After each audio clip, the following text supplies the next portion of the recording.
Convido os irmãos a abrirem a palavra de Deus no texto de Efésios, capítulo 4. Efésios, capítulo 4. Hoje nós começaremos a partir do versículo 17.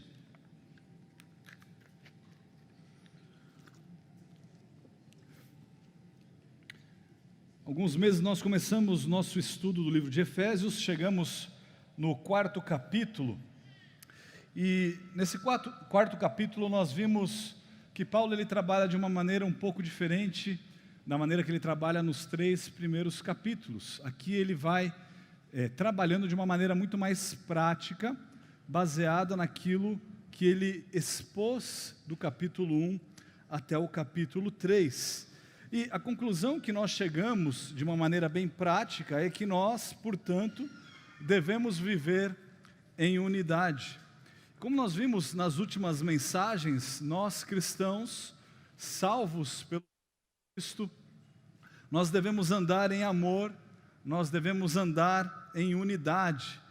Isso porque nós fazemos parte de um mesmo corpo, de um só corpo, o corpo do próprio Senhor Jesus Cristo.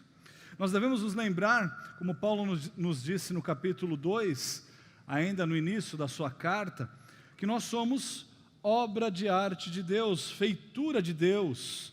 Lá em Efésios 2:10 diz: pois somos feitura dele, criados em Cristo Jesus, para boas obras, as quais Deus de antemão preparou para que andássemos nelas. E como boas obras, como feitura de Deus, nós devemos andar, e ele expõe isso de uma maneira bem simples, em humildade, em gentileza ou mansidão, em paciência. Essa é a maneira que nós devemos tratar uns aos outros, membros do corpo de Cristo.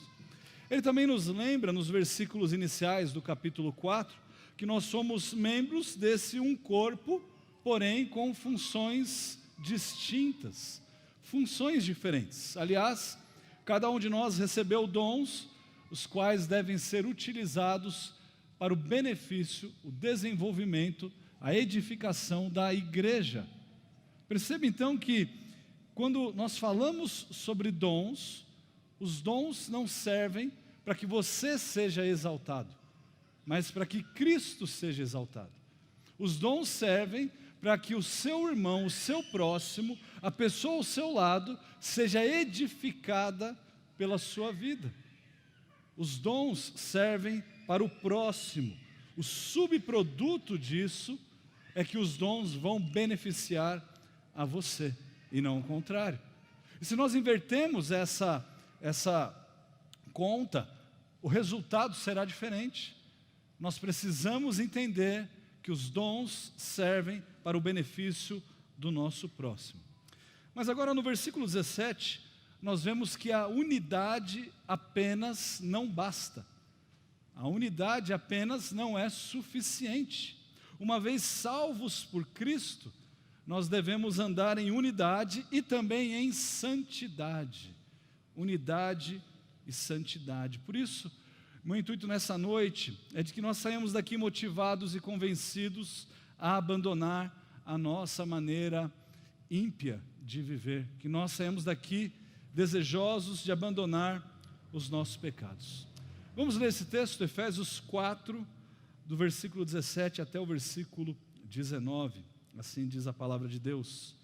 Isto, portanto, digo e no Senhor testifico, que não mais andeis como também andam os gentios, na vaidade dos seus próprios pensamentos, obscurecidos de entendimento, alheios à vida de Deus por causa da ignorância em que vivem, pela dureza do seu coração, os quais, tendo se tornado insensíveis, se entregaram à dissolução, para com avidez cometerem toda sorte de impureza. Vamos orar?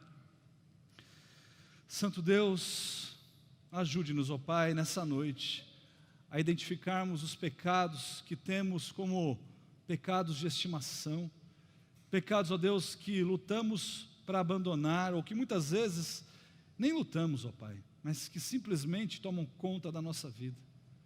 Nos ajude, ó Deus, para que saímos daqui transformados, desejosos a abandonar esses pecados e a servir ao Senhor. Em nome de Cristo que oramos, amém.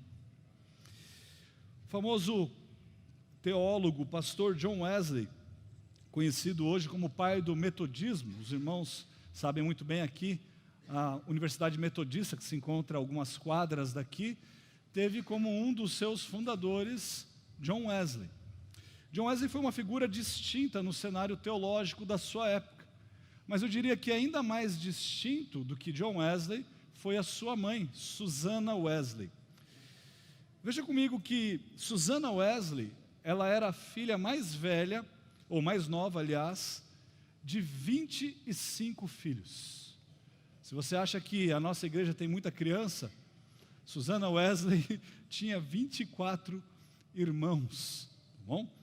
E ela era uma senhora fiel ao Senhor desde muito jovem, se casou aos 19 anos de idade, e como fruto desse casamento, aos 19 anos, teve 19 filhos. 9 desses 19 filhos morreram ainda quando crianças. 4 destes eram gêmeos. E a história nos diz que houve um acidente, e nós não sabemos identificar exatamente o que aconteceu, mas em certa ocasião, uma das empregadas que ajudava a Susanna Wesley, ela, por meio de um acidente, trouxe a óbito mais uma dessas crianças.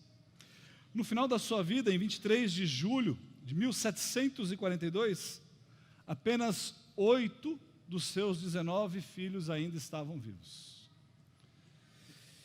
Cristã piedosa, Susanna Wesley criou seus filhos nos caminhos do Senhor. E há relatos históricos de que em determinada ocasião, nós não sabemos qual, John Wesley, o que nós conhecemos agora, questionou sua mãe sobre o significado de pecado. Eu imagino que talvez ele tenha uma idade assim de uns 10 anos, ou até mais jovem, ele tenha chegado a ela e perguntado: mãe, o que é pecado? O que é pecado?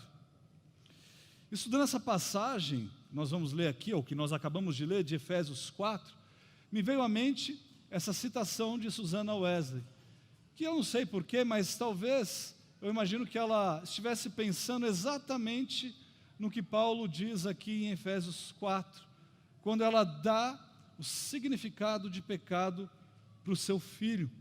E ela disse assim: filho, qualquer coisa que enfraqueça a sua razão, que prejudique a ternura da sua consciência, que obscureça o seu senso de Deus, tire o seu gosto por coisas espirituais, qualquer coisa que aumente a autoridade do corpo sobre a mente, isso é pecado para você, por mais inocente que possa parecer em si mesmo. Que definição, que definição. Sabe o que ela queria dizer para o filho dela? Filho, pecado é isso que te separa de Deus, portanto, abandone qualquer coisa que seja, o que quer que seja, quer que seja, abandone isso, porque isso vai te separar de Deus. E Paulo começa o argumento no versículo 17, dizendo assim: isto, portanto, digo e no Senhor testifico. Na NVI nós lemos assim: eu lhes digo e no Senhor insisto. E ele diz o quê? Que não vivam mais como os gentios, que vivem na inutilidade dos seus pensamentos. O que Paulo está fazendo é nos lembrar, ou lembrar os seus leitores, da sua vida anterior a Deus, anterior ao conhecimento de Deus, para que então ele possa exortar essas pessoas a abandonar o velho eu, o velho homem, para que eles fossem renovados em Cristo Jesus. Irmãos, os irmãos se lembram que essa carta de Efésios, ela foi escrita aos gentios, e Paulo ele diz aqui que eles não mais deveriam viver como gentios. O que Paulo está querendo dizer aqui? Bom, ele está dizendo assim: você vivia dessa forma, não viva mais dessa forma. Você era gentil, agora você não é mais gentil, Não viva como um gentil, viva como um cidadão dos céus. Viva como alguém que serve a Deus. Alguém que é o soldado de um outro exército, não mais como um gentil. Abandone aquelas práticas pecaminosas, esqueça-se do seu passado tenebroso e não mais alimente a sua mente com os pensamentos e lembranças que te fazem pecar. Não traga à tona esse tipo de conversa sobre coisas que você fazia antigamente. Pare de agir, pare de viver debaixo do jugo do pecado. Comece a viver debaixo do jugo de Cristo. Comece a viver debaixo do jugo de Cristo. Então ele caracteriza essa vida, ainda a partir do versículo 17, entrando no versículo 18. Ele fala assim que o velho homem é alguém que vivia na vaidade dos seus próprios pensamentos. Versículo 18. Obscurecidos de entendimento, alheios à vida de Deus por causa da ignorância em que vivem, pela dureza do coração, os quais, tendo se tornado insensíveis, se entregaram à dissolução, para com avidez cometerem toda sorte de impureza. Irmãos, veja a semelhança dessa descrição em comparação à definição que Susana Wesley deu ao seu filho sobre o pecado. Eu diria que a vaidade dos seus próprios pensamentos se resume basicamente a qualquer coisa que enfraqueça a sua razão. Eu diria que ser obscurecidos de entendimento é basicamente prejudicar a ternura da sua consciência. Viver alheio à vida de Deus por causa da ignorância em que você vive, pela dureza do seu coração, é a mesma coisa que ser insensível. É obscurecer o seu senso de Deus, é não entender quem Deus é não entender que Deus é 3 vezes santo, e você obscurece o seu senso de Deus. Você começa a enxergar Deus apenas como um homem um pouco melhor do que você mesmo. Não, Ele é totalmente outro, Ele é completamente santo.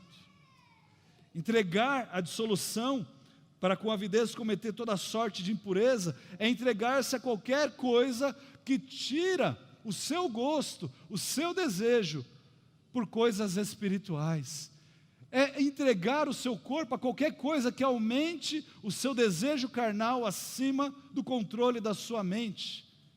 E nós devemos ter uma mente renovada, uma mente completamente diferente. Romanos capítulo 1, capítulo 12, versículos 1 e 2. Por isso eu pergunto, quais são os seus pecados de estimação? Você sabe o que eu estou dizendo? Quais são aqueles pecados que eu não confesso? Eu sei que eu os cometo, eu os escondo, mas eu não confesso. Eu não peço ajuda para eles, porque olha, não vai ter resultado. Eu vou sempre lidar com esse tipo de pecado. Ninguém sabe que eu tenho esse pecado, então é melhor eu manter ele ali, de uma forma bem escondidinha, para que ninguém venha me admoestar. Todos nós temos esses pecados. Será que nós deveríamos ter esses pecados? Talvez os pecados sexuais é que controlam o seu corpo e aumentam a autoridade dele sobre a sua mente, e você não consegue se controlar. Talvez a sua cobiça o faça viver de forma alheia a Deus a semana inteira, mas aí a sua consciência latente te arrasta para a igreja nos finais de semana. Talvez você viva ali alimentando os pensamentos ruins, pensamentos errados, pensamentos podres, falsos sobre outras pessoas, e isso prejudica a ternura da sua consciência. Isso obscurece assim o seu entendimento. Talvez você simplesmente não coloque os seus pensamentos em Deus, e você vive de maneira alheia a Ele. Você vive na vaidade dos seus próprios pensamentos, e você acha que está bem, está tudo ótimo assim. Afinal de contas, todos nós somos pecadores. Afinal de contas, Deus perdoa a todos nós, não é verdade? Não é verdade. Esse texto de Efésios ele não se assemelha apenas às palavras de Susana Wesley. Eu creio que ele se assemelha também às palavras do próprio apóstolo Paulo, agora em outra carta, na carta de Romanos. Abra comigo em Romanos capítulo 1. Ali em Romanos capítulo 1 nós vemos Paulo falando justamente desse tipo de pensamento, de ação, dessa maneira de agir das pessoas que não conhecem a Deus. Porque aqueles que conhecem a Deus não deveriam viver de forma alheia a Ele. Aqueles que conhecem a Deus deveriam se submeter à vontade de Deus. Agora ele diz em Romanos 1,18 que esses daí que não conhecem, eles detêm ou suprimem a verdade pela injustiça. No lugar da verdade, a injustiça, aquilo que Deus odeia. Agora pule para o versículo 21.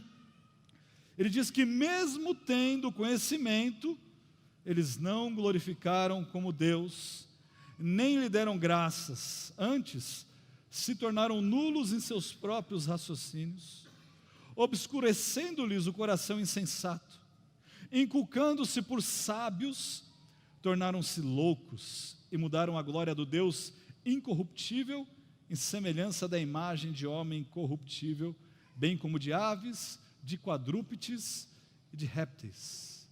Sabe qual foi o resultado disso?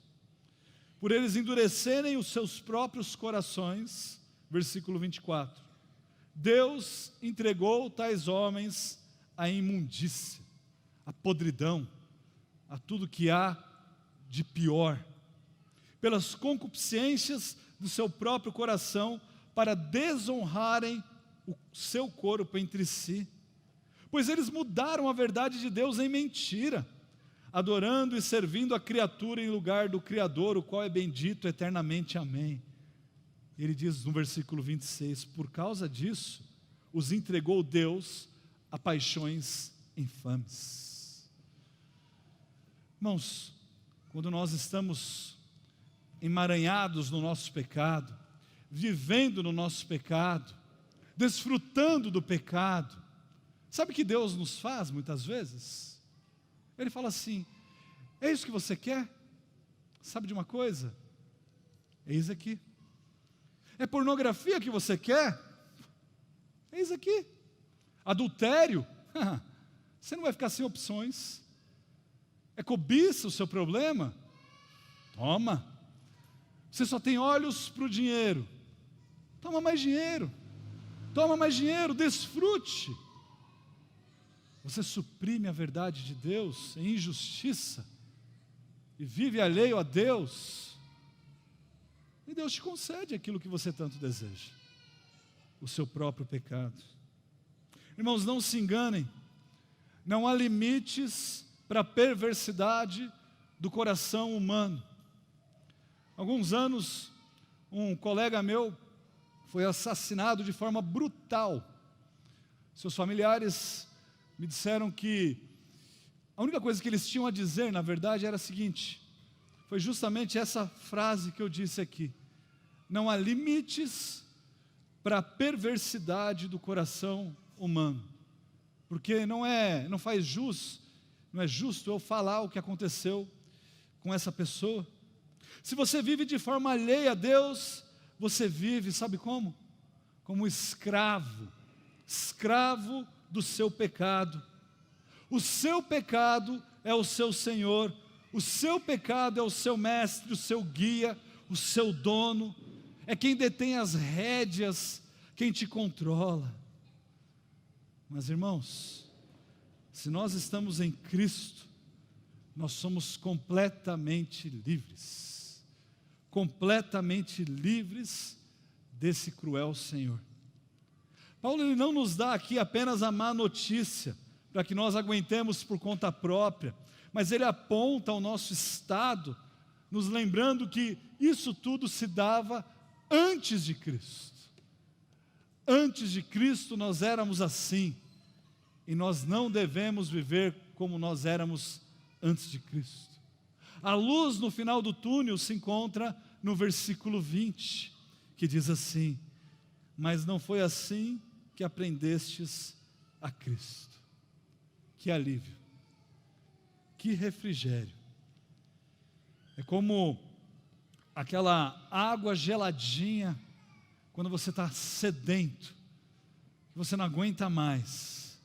Quão doce é você poder ler essas palavras, mas não foi assim que aprendestes a Cristo. Sabe o que isso significa? Significa que há esperança, e que a nossa esperança está em Cristo. Irmãos, se nós estamos tratando de pecados, saiba que há esperança, porque mesmo em meio aos seus muitos pecados, e aos pecados mais pesados que você possa estar cometendo, ou que você já cometeu, há esperança. Cristo é a nossa esperança. Não se engane, a sua esperança, ela não pode ser encontrada em você mesmo. A sua esperança, ela não pode estar, ou não pode ser encontrada num casamento, ou num relacionamento. Talvez você pense que, quando eu me casar, então esses pecados não vão mais me atingir. Eu não serei mais desafiado com esse tipo de tentação. Não se engane. Quando eu obtiver isso, tiver esse cargo, tiver tais e tais amigos, morar em determinada casa, em algum outro lugar, aí sim eu não vou precisar mais viver na falta de contentamento. Não se engane. Se você não está contente com o que tem, o que tudo indica que você não ficará contente quando receber mais. A sua esperança, ela não pode depender de recursos. Ela não está sujeita a mais tempo. A sua esperança não é o tempo. Não, é só esperar. Daqui tantos anos eu não vou mais cometer isso. Não se engane. Quanto mais tempo para pecar.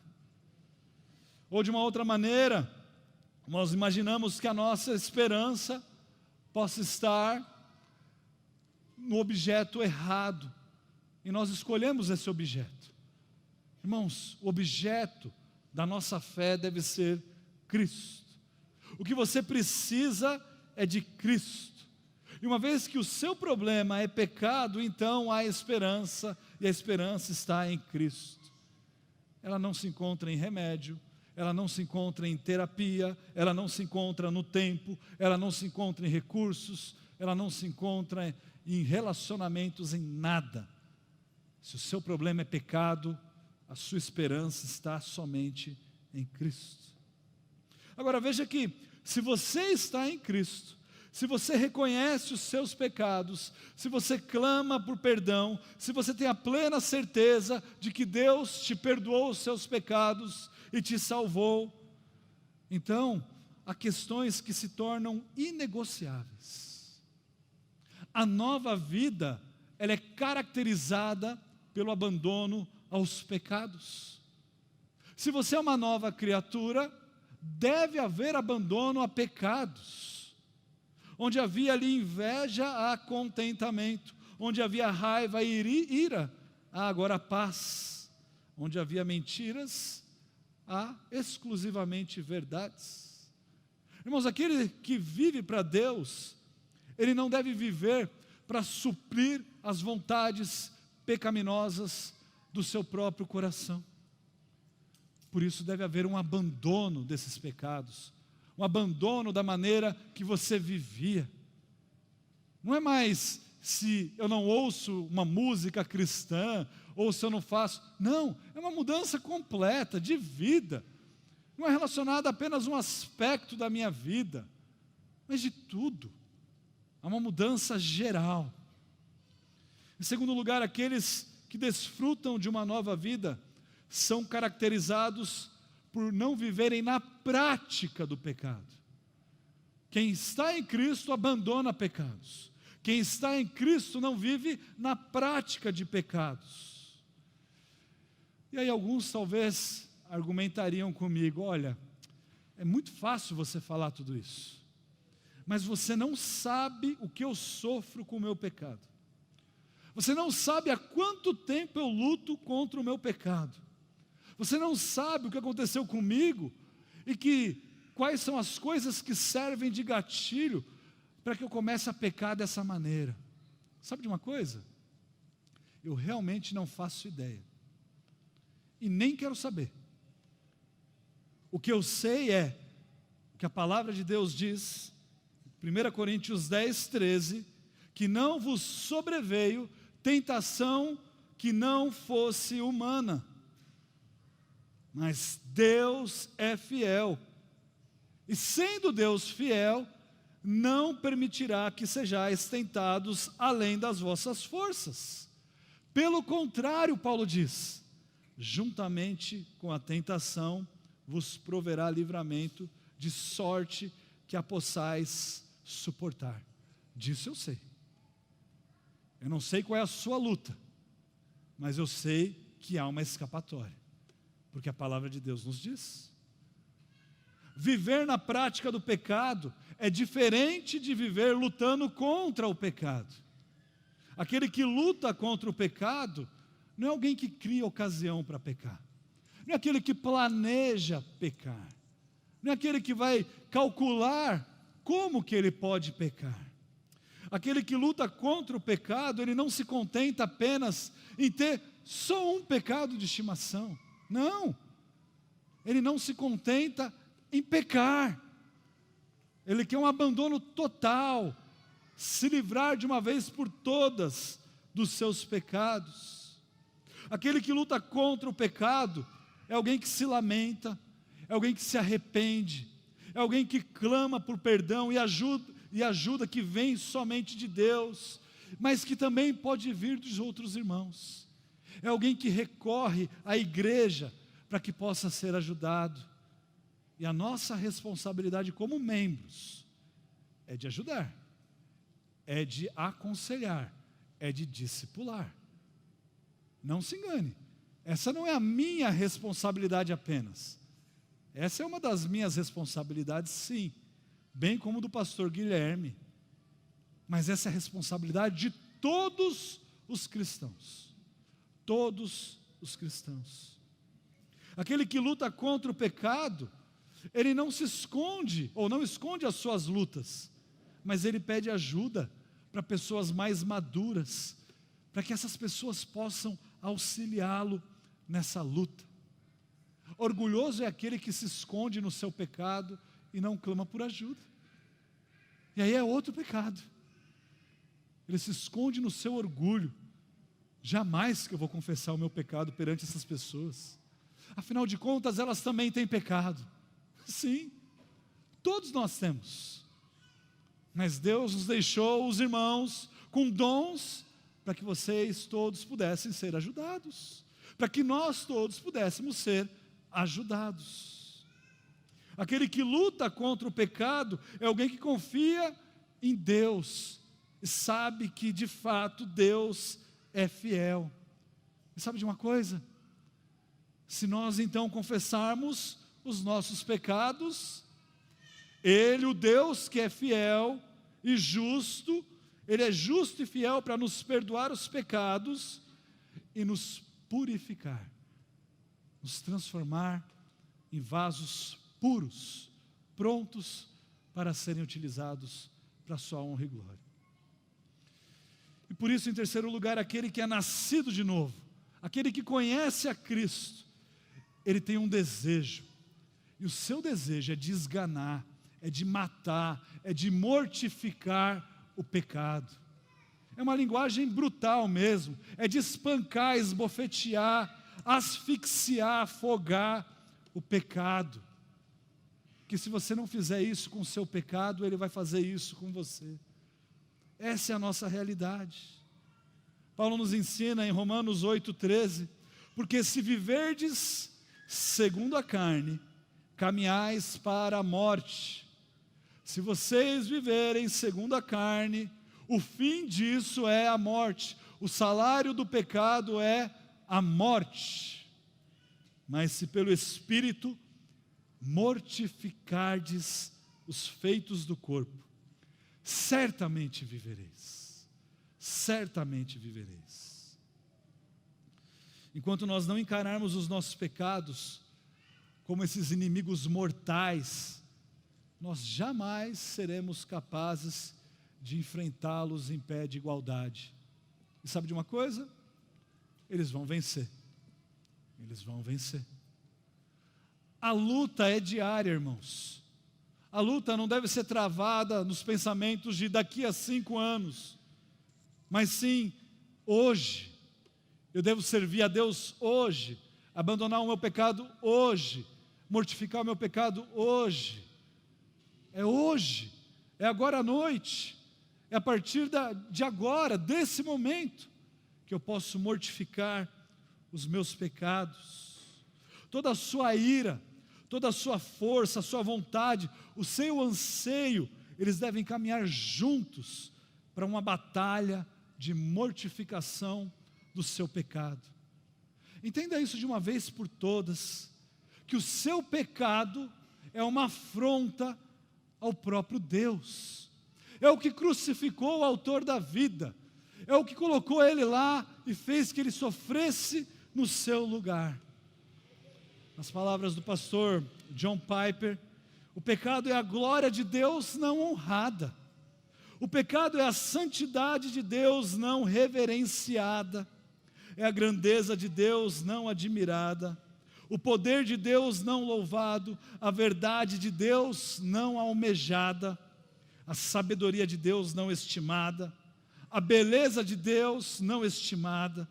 A vontade de Deus não desfrutada ou saboreada, a fidelidade de Deus não crida, não confiada, as promessas de Deus também não cridas, os mandamentos de Deus não obedecidos. Isso é pecado. Eu não sei qual é o seu pecado, ou quais são os seus pecados, mas você deve mortificá-los, você deve abandoná-los. Você não deve viver na prática deles. E você pode recorrer à ajuda de todos esses irmãos. Você pode recorrer à ajuda do maravilhoso conselheiro, Pai da eternidade, Príncipe da paz. Nós podemos recorrer a Deus. E é a Ele que nós devemos recorrer. Irmãos, nas próximas mensagens, nós veremos de uma forma bem prática como esse processo de abandono de pecados acontece, e a fórmula é simples, e eu vou dar o spoiler sim. O spoiler é o seguinte: você identifica o seu pecado, você abandona o seu pecado, substituindo-o por algo que é piedoso. Não existe aquilo que as pessoas dizem de abandono de hábitos. O que existe é substituição de hábitos. Você substitui o seu andar pecaminoso por seu andar pio. Você abandona os seus pecados, substituindo eles por práticas piedosas. Mas prenda-se ao que nós vimos nessa noite. Coloque o seu foco naquilo que nós tratamos nessa noite. Os seus pecados são verdadeiramente muitos. Eu não tenho dúvidas disso. E são completamente desprezíveis, horrendos. Eles estão te sufocando, eles estão te matando. E você precisa entender que é seu papel matá-los, sufocá-los. Porque em Cristo há esperança. Em Cristo há esperança. Portanto, fuja da prática dos pecados, mortifique-os, abandone-os, recorra a Deus que é capaz de perdoar e de purificar. Clame a Ele, ore a Deus constantemente, seja perseverante na oração, confie em sua palavra e se volte à obediência dela. Então os seus pensamentos passarão de pensamentos inúteis para pensamentos úteis. Quando você começar a obedecer a palavra de Deus, refletir na palavra de Deus, praticar a palavra de Deus, os seus pensamentos passarão a ser úteis, o seu entendimento se tornará mais claro, não haverá mais separação entre você e Deus, mas haverá uma aproximação legítima. E ao invés de você se entregar à depravação, você se dedicará ao serviço de Deus.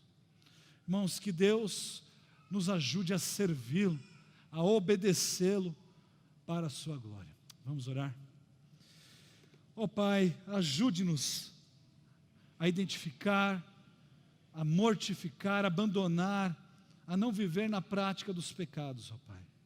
Nos incomode de tal maneira, ó Pai, que nós não consigamos dormir tranquilos por conta dos pecados que nos perturbam, mas que nós venhamos a Ti, e uma vez confessados os nossos pecados, confiemos que o Senhor é fiel e justo, e aí então possamos descansar nessa promessa, de que o Senhor perdoa e de que o Senhor purifica.